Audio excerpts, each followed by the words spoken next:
Vërtet mendoj që lëvizja vendose ka qenë ka po larg në vitin 2021, edhe i ka vendos do gjëra që do projekte, do standarde që unë mendoj që kanë me jetu gjatë. Edhe në vitin 2015 kena me pas shtesat për fëmijë. Shtesat edhe një pak për gratë që lindin, që bojnë fëmijë, kërkush nuk ka me guxu me kje.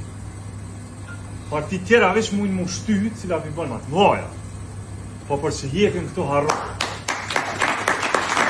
Edhe në me që kjo është pravo me pas vizion, kjo është me transformu Kosovën, me vendos sene të reja, projekte të reja, që kanë me jetu gjatë, edhe që gjdo herë që rritën shtesat e fëmijëve, gjdo herë që rritën bursat për studentë, gjdo vetë që kanë më rritë pensionet, gjdo herë që kanë më ngritë pagat, to jo kontribojnë familjeve tonë.